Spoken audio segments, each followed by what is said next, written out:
Day 5 of improving mistakes for exams। बहुत सारे students AP के क्वेश्चन करते वक्त एक ही जगह गलती कर देते हैं और वो है डी का कैलकुलेशन। आज इसी गलती को इम्प्रूव करेंगे। एपी के क्वेश्चन करते वक्त आप डी में कुछ ना कुछ कैलकुलेशन मिस्टेक कर देते हो जिस कारण आपका सारा आंसर गलत आता है। तो देखो, एपी में डी निकालने का सिंपल फॉर्मूला होता है, डी किसके बराबर होता है, a2 माइनस a1 कर दो, या तो a3 में से a2 माइनस कर दो, या an माइनस 1। मतलब सबसे पहले डी होता है, मान लीजिए आपके कोई आप स्टेप्स चढ़ रहे हो, स्टेयरकेस जा रहे हो, फर्स्ट स्टेयर का मान लीजिए लेंथ 15 है, सेकंड स्टेयर का 30, फिर 45, फिर 60।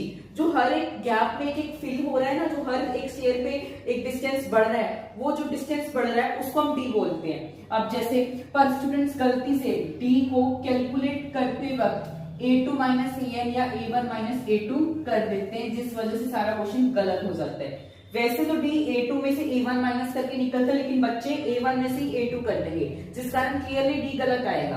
अब एग्जाम्पल ले लो, आपके पास एक एपी है 5, 8, 11 और 40।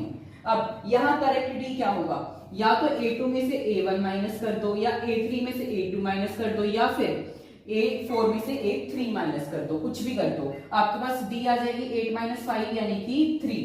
बट स्टूडेंट्स क्या करेंगे, आगे वाली टर्म में से पिछली टर्म को माइनस कर देंगे। 5 माइनस 8 तो डी आपकी -3 आ जाएगी और फिर पूरा सोल्यूशन उल्टा हो जाएगा।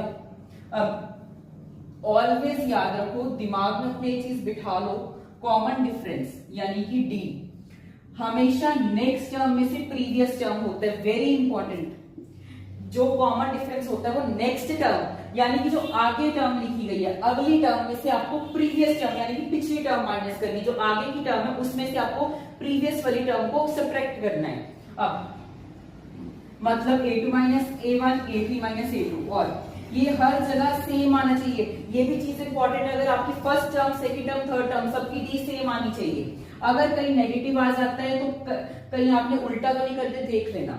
माइनस आ सकती है डी, पर कुछ केसेस में नहीं आएगी माइनस, तो आप चेक कर सकते हो।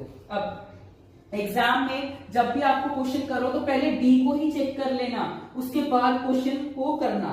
तो डे 5 का बिगेस्ट मिस्टेक क्लियर हुआ, कैलकुलेशन। कल मिलते हैं एक और मिस्टेक एग्जाम के साथ। और हाँ, रिवाइज करते रहो, गलतियां इंप्रूव करते रहो, लर्न 10th विद जेबी के साथ। Thanks everyone for watching this reel.